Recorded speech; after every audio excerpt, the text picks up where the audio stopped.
everyone, Desert Oasis here. I am so excited to finally share something I've been working on behind the scenes for a while. Today I'm introducing you to someone very important, a character who's tragic, powerful, and just a little bit dangerous. His name is Fennec the Desert Nova. This video is part of the lead up to my upcoming AMV animation using Double Life from Despicable Me 4. And as I draw Fennec right here, I'm going to tell you the full story behind him, how he rose, how he fell, and why he might be one of the most complex characters I've ever created. Fennec is a desert nova, a species of nova known for their dusty-looking scales, brilliant minds, and stamina that lets them fly across the desert for days and on little food and water. He's pale yellow, almost like sun-bleached sandstone, with a spray of freckles across his cheeks. You'll see his brown horns curve back from his head like wind-carved ridges. He's got brown wings and ears that lay back warily, and these tiny spectacles that sit low on his snout, which just adds to his scholarly look. But don't let the gentle look fool you. Fennec is sharp. His scales get darker and rougher as they travel down to his paws, almost like they've been weathered by time and sandstorms. That roughness? It's more than skin deep. Fennec once ran a little shop in the heat-stroke desert, a place called Fennec's Finds, right in the heart of the sandy caravan markets. The market was huge, chaotic, and full of life. Traders, wanderers, and rogues passing through all day. Fennec sold relics, scrolls, desert crystals, anything with a story that he found out in the desert. That's where he met her, Saguaro, another desert nova, clever and brave. They were forever mates. They had a daughter together, Viper. And for a time, life was good. Busy, hot, full of bargaining, and laughter and old stories passed over sand-sweet tea. But the desert doesn't always stay calm. One day, rebels attacked the market. They weren't after riches. They were trying to make a point, to send a message to the Novian realm. During the chaos, one of the rebels tried to rob a traveling desert nova. Saguaro stood up to them, even when they threatened her life. She was protecting someone she'd never even met. She didn't survive. Fennec was shattered. The market never felt like home again. He buried his grief in caring for Viper, raising her alone.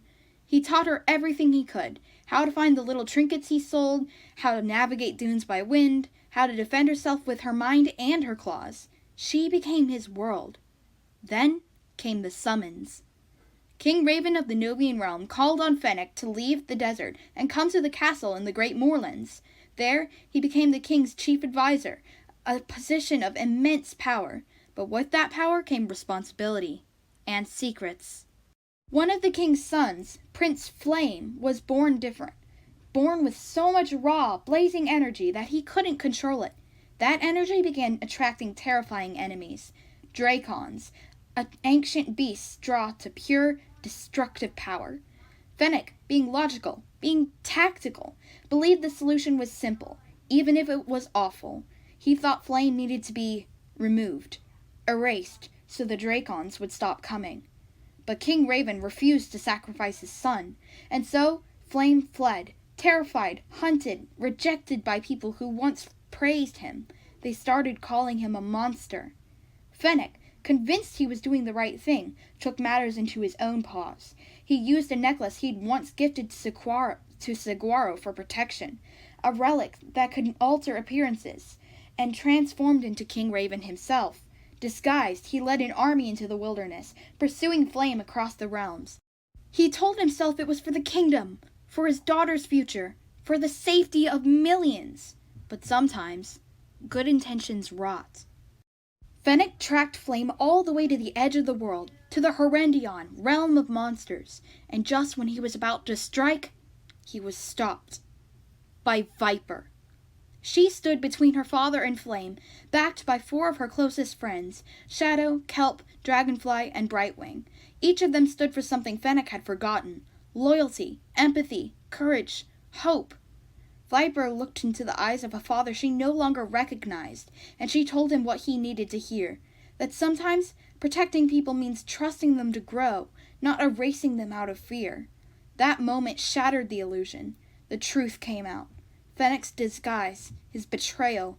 The kingdom was left reeling. So was Fennec. And that's the story my AMV covers. Double Life isn't just a song. It's a perfect mirror for Fennec. A father, a scholar, a rebel, a villain, a hero. Someone who tried to protect everything he loved and nearly destroyed it all in the process.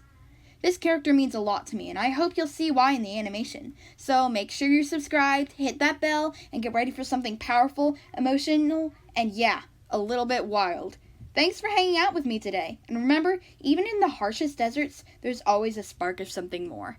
Stay glowing, my friends. Desert Oasis out.